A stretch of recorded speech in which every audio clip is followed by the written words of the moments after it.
Welcome to Celtic Medicine Stories, a podcast where we explore stories from the old Celtic lands, with the understanding that they carry medicine for us. I'm your host, Catherine Parker, and I offer these stories in the spirit of the oral storytelling tradition of the British Isles. That is, they are free and they're open to everyone, always.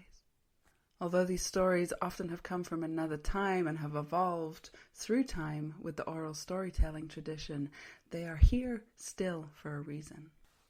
If you're curious about going deeper with this story, with the images, symbols, characters, landscapes, sounds, whatever it is that's speaking to you from this particular story, then there are some free resources below which will help guide you in that process. The medicine story I offer to you today comes from the deeper layers of the Brythonic Celtic culture, the people who are my ancestors and once stewarded most of the island of Briton. They are known as the Britons and continue on to this day as the Welsh. The story was rediscovered in the modern era in an Old Welsh text known as the Mabinogi that we think was written in around about the 1200s. Many scholars and most storytellers understand the stories in this text to be much older than that, having been carried in the oral tradition for generations previously. The story of Rhiannon is the continuation of the story of Hwylch and Aaron, which I've previously told on this podcast, in the first branch of the Mabinogi. It's not an easy story. I've resisted telling it for some time, but that is often the way of medicine stories. They take some swallowing down, some digesting, before they give up their secrets. I told this story recently at the monthly Women's Story and Song Circle that I hold with Jennifer Armstrong, who's of Honey of Your Heart on Substack. You can find her, she's wonderful. And the reflections from the other women opened it up even deeper for me. We went into the wisdom of surrendering, into the mystery of life, of not needing to know or to be seen to be right, to simply let life show the way. And I'm curious what it is that this tale brings forth in you. So as you listen to this story, as with all these Celtic medicine stories, let yourself float. You don't need to pay attention in the way maybe you were asked to do in school. You don't need to try and follow the plot line or the dialogue or anything in particular. In fact, the medicine lies in what you find yourself attending to. So when you let yourself go into that receptive, floaty state and you find your mind wanting to savor an image or a sound or a word, and you find yourself more engaged with that than whatever it is that I'm saying, then notice that. You don't need to analyze it or try and figure it out in that moment, but just notice it, that called your attention, because that's where the medicine lies. Wherever this story interacts with your story is what you're looking for. And I believe this is part of why these stories have been around for so long, is because they each interact with us in some special way.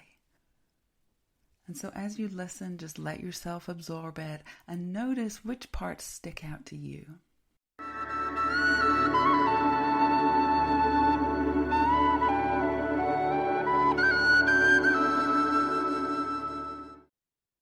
He was known as a man of his word, the Prince of Dyfed.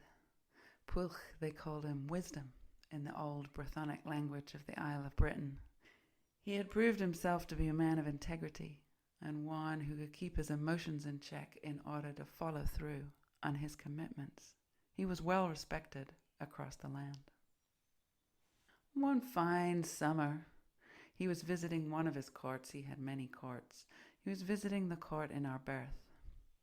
And after a grand feast, which was an everyday occurrence for him, he decided he wanted to go for a walk and enjoy the beautiful countryside of his home. And so he gathered some men and he headed out from the court. And they found themselves wandering towards the mound of Arbroath, which is quite a famous mound, although he had never actually been there before. And as they approached the mound, one of the men said, "You know, my lord, if a noble man is to go and sit upon this mound, one of two things may happen." "Well, pray tell me, what is it that might happen?" "Well, my lord, either you will be very badly injured, or you may see something wondrous. Huh, said Pwlch. Well, I'm not worried about being badly injured surrounded by all these fine men, so let's go. Let's go on up and see if we may see something wondrous. And so up they went to the top of the mound. Beautiful view up there, and they sat down.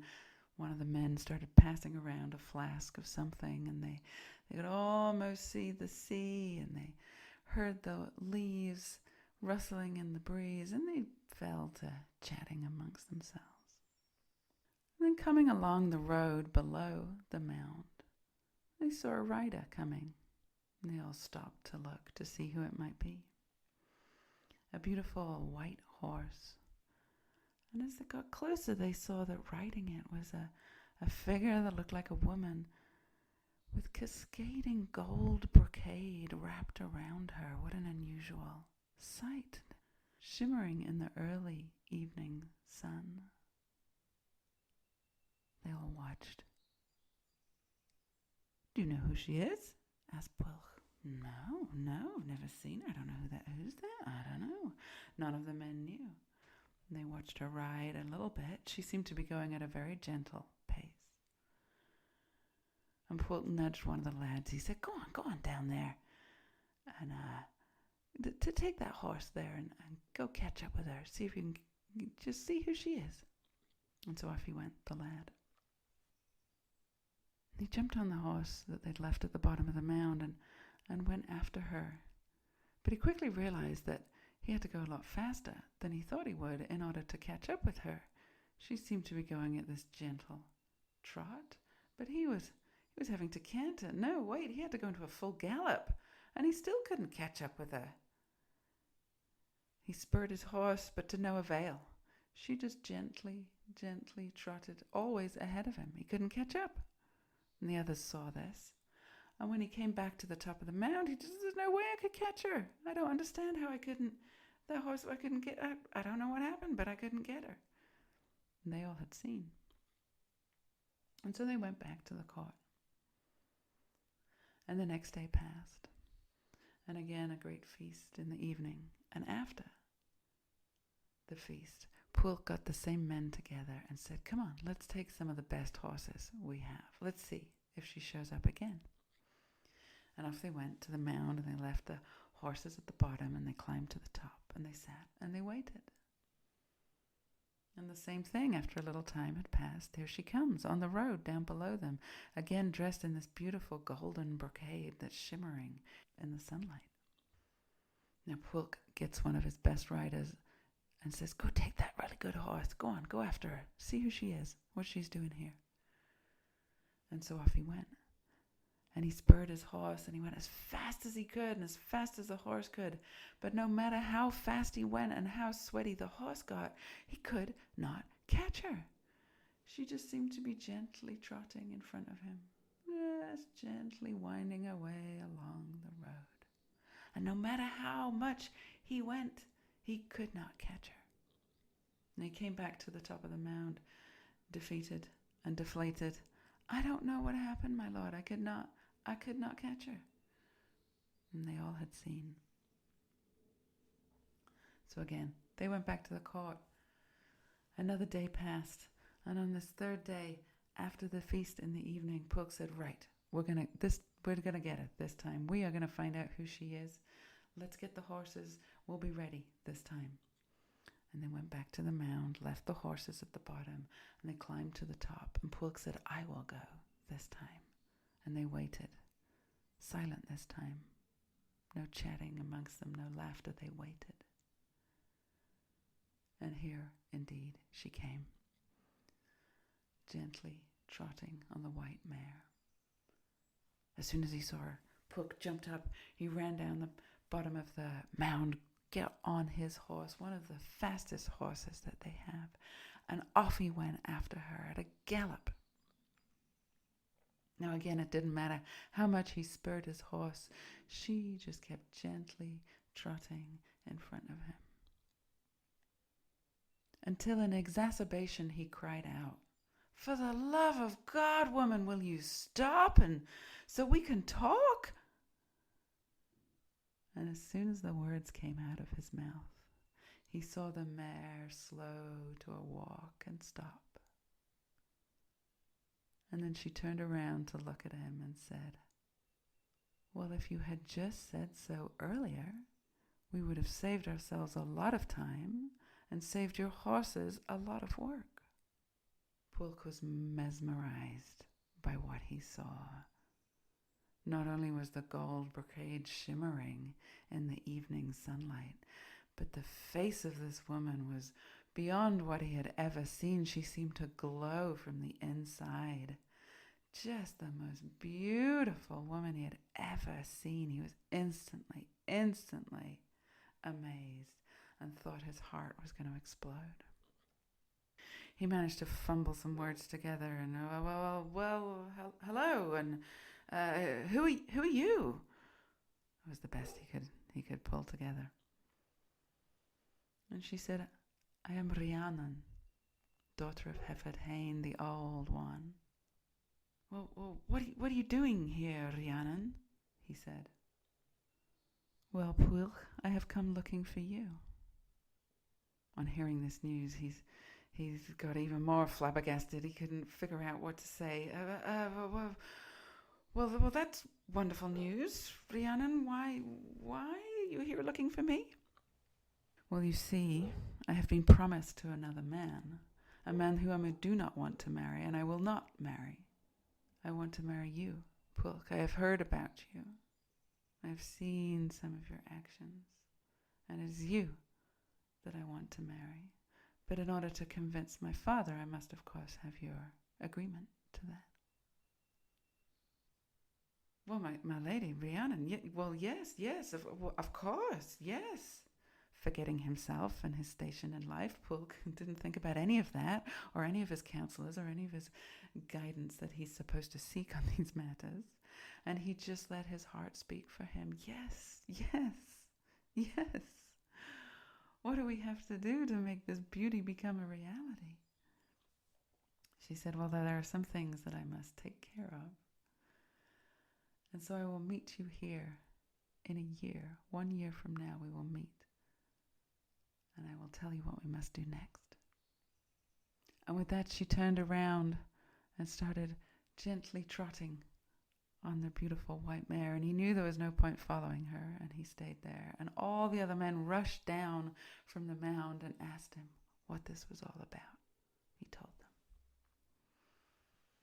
Now that year was excruciating for Pwyll. He was both delighted and excited, but he could not wait. Why did he have to wait so long? There was no way for him to contact her. He didn't know what to do. He just threw himself into his work, into governing the land and fixing up things that needed fixing up and making sure everyone had food and doing the things that a good prince should do. Now, after a year passed, he met up with her on that same night at that same place. And she told him there were some more steps. It wasn't quite ready yet. There were some more things that had to happen. And that she'd meet up with him in 1 more year. He couldn't believe it. But there were some things that had to happen, apparently, in order for this marriage to be possible. And so another year passed, Pwyll throwing himself into governing the land and doing all the things, and inside his heart just bursting, wanting to be with Rhiannon. Now another year passed, and they met again in the same place on the same night. And she said, yes, you may come to my father's court. There were many things that unfolded that evening, but by the end of it, they indeed were married. They went to Rhiannon's chambers, and the arrangement was sealed with the blessing of her father and all the people that needed to bless this union. They were married. And in the morning, her father gave the blessing for her to leave his court and travel with Pwyll and become his wife. And so they gathered all the things, and she packed many, many gifts and trinkets and little things that she wanted to give away. And as she left the court of her father, she gave away gifts to every person that she saw. And as they traveled, she gave gifts to every person they saw along the road. And as they arrived back at our birth, she gave gifts to every member of the court that came to greet her. And the people liked her. They found her very regal and graceful and generous and beautiful and sweet and calm. And they felt, yes, this was a good marriage for their beloved Prince of David. And so time wore on. And the people loved Rhiannon. She was a beautiful queen. She was a wonderful queen. They ruled well, the two of them. And after the first year, Pwlch was meeting with his counselors. They expressed concern that there was not yet an heir for the throne of David. Oh, don't worry about it. We'll get there. Happy in his marriage with Rhiannon. And after the second year, the councillors brought up their concerns again. My lord, it is really time. Maybe you need a different wife. Maybe we need to get rid of Rhiannon and get a different wife. You need an heir. No, I will not. No, she is the one for me. Don't you worry about it. We will figure it out. We'll get an heir. And soon into the third year, yes, it became apparent that Rhiannon was with child. And this was good news, and the court delighted and celebrated as they watched her belly swell. And as the summer started to bloom, indeed, so did she. Her beauty only getting greater and more glowing as she grew this child inside of her. And when it came time, she gathered around her the midwives and the women who would support her, and they went into her chambers, and the process began. And through much laboring, through much crying, and through much singing, Rhiannon brought into this world a golden-haired, beautiful boy. And the women in attendance wrapped him up with much love and placed him in the little cradle beside her while she fell to sleep. And they all slept because they'd been up for very, very many hours. When a couple of the midwives woke early in the dawn and went to the cradle to check on the boy, he's gone. He's not here. Where is he? What happened? Where is he not here? Where is he? Where's the child? They looked all around. He was not there. He'd gone. Terrified now for their own survival, for not having protected this royal child, they conspired between them. Rhiannon was still asleep, you see. And one of them said, that dog, one of those stag hounds, she just had pups. Let's go get one and kill it. And put the blood all over Rhiannon and leave the bones around her, and we'll say that she ate the baby. And then we will but not be to blame. It was a horrible idea, but it was better than the horror of them being accused of doing something to the royal child. And so it was done. It was done. And when Rhiannon awoke, she looked at the women and said, hand me this baby, hand him to me. And one of them looked back at her and said, well, my lady, you devoured the baby. That's why you're covered in blood and all these bones are around you. You devoured him, so there is no baby. Well, Rhiannon's mind tried to understand what they were saying. She saw the veil pull over these women as they pulled away from her and realized that her trust with them was gone. One of them raised the alarm and the guards came in and a whole kerfuffle ensued, and many people saw Rhiannon there with blood all around her face and down her front of her clothes and the bones scattered around. And she was dragged to the court in front of Pwlch. People were yelling for her execution. The councillor said, see, we told you, we need to get rid of her. She's bad news. And Pwlch said, no, she is my wife. I had agreed that if there was no child, then we would get rid of her. But there is a child. There was a child. There is a child. I don't know. There was a child. And so that agreement does not count. And if she has done this horrendous thing, then yes, of course, she must be punished. But she is still my wife. And so between the court, it was decided that Rhiannon would be punished, and that her punishment would be to stand outside of the court next to the mounting block, so that every visitor that came to the court would stand before her while she told them her story and why she was there, and that then, after telling the story, she would offer to carry them on her back like a beast of burden to wherever they were going, inside the court. For 7 years, she must do this. And so it was that she would stand there, no matter the weather, by the mounting block outside the court, and every visitor that came heard her story. Most refused to let her carry them. And on it went, day after day, week after week, month after month. In another town, not too far away, was a man named Tiernan. And he and his wife had not yet managed to have a child. Nonetheless, they were happy, and they were well. And Tiernan was known for his magnificent horses. And he had one particular mare that every Beltane Eve would give birth. And every morning when he would go in, the foal was gone. He'd just gotten used to that this is what happens with this mare. And this particular year, he said to his wife a couple of days before Beltane, I'm going to go and see. I'm going to go and see what happens to this foal, because I want to know. I want to know where they're going. She said, okay, my love, whatever you need to do. And so he set himself up a vigil in the stable, hidden behind some hay, where he could watch. And he saw, indeed, the foal was born, magnificent, beautiful foal. And he watched as it struggled to its feet, and the mother nuzzled it and cleaned it.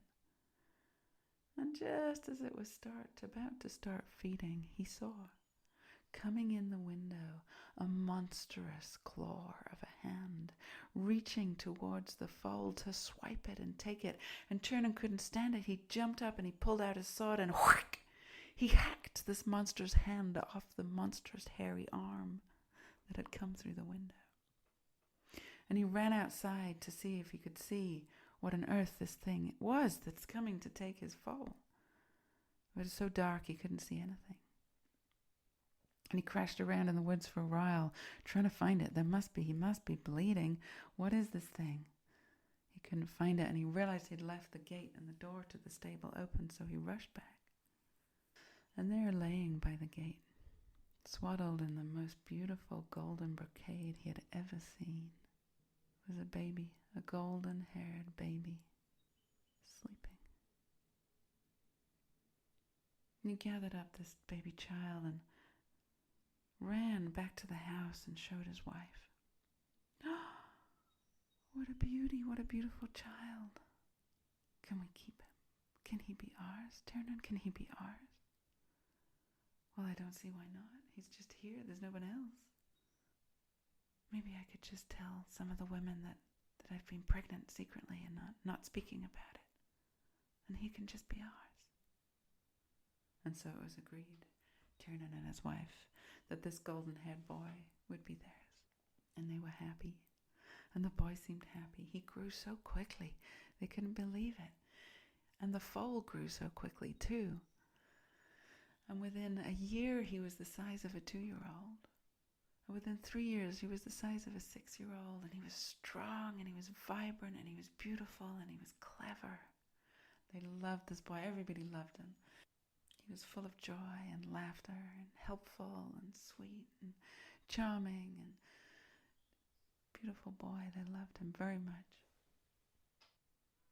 And as he was getting into his 7th year, they began to see in him a resemblance. He looked a lot like Pulch, the Prince of Dyfed. And Tiernan had been keeping up with the news of the court, and he knew about Rhiannon's plight. And it suddenly started to dawn on him that this boy must be hers. This boy that had miraculously landed in their lives must be the next Prince of Dyfed, son of Rhiannon. And when he said this to his wife, she said, I see it too. I see it too, and it is not right. It is not right for us to keep him. We must bring him back. And so it was agreed. And they travelled there, the three of them and some of their helpers. And they travelled to the court of our birth. And there was Rhiannon standing at the mountain block. And she saw the boy. And as quick as they could, they explained to her what has happened. She told them her story. And they rushed quickly to the court to speak with the prince. And the prince saw it right away. He saw the boy. He saw his face. He saw Rhiannon in his face. And there was a great celebration that night. A great homecoming of the boy. And Rhiannon said, "Oh, I have worried so much. And yet here you are. Here you are." "We must have a name for this new prince," said one of the councillors. "We must have a name." "What have you been calling him, Tiernan?" "Oh, we've been calling him the golden-haired one. All this time, that's what we've called him." "Well, indeed, that is a good name, but there's some other name for him. It seems like these whole 7 years have been characterized by his mother's worry. Pyderi, in the Welsh language. Pyderi, worry, in the ancient tongue of the Britons. "This is what he shall be called," said one of the councillors, "his mother's worry." And so it was that that's what he was named. And he continued to grow strong and well, and he was happy and vibrant and strong, and he learned all the skills that a prince learns, and he was fostered out to various homes, as was the custom at that time, to build relationships between all the noble families, and he was a shining star at the court of our birth. And Rhiannon finally could stop her worry. And those first 7 years lost to her were made up for by his presence, by his humility and his beauty and his strength and his wonder. And every day, as she'd walk past the mountain block, she'd give thanks. She'd give thanks for the beauty that is this boy in her life. Thank you for listening to this episode of Celtic Medicine Stories. If you want to go deeper, check out my Working with Archetypes free email course. There's a link somewhere in these notes. You'll find it. And feel free to visit on my website, ancestralconnections.earth. I'd love to hear from you. Go well.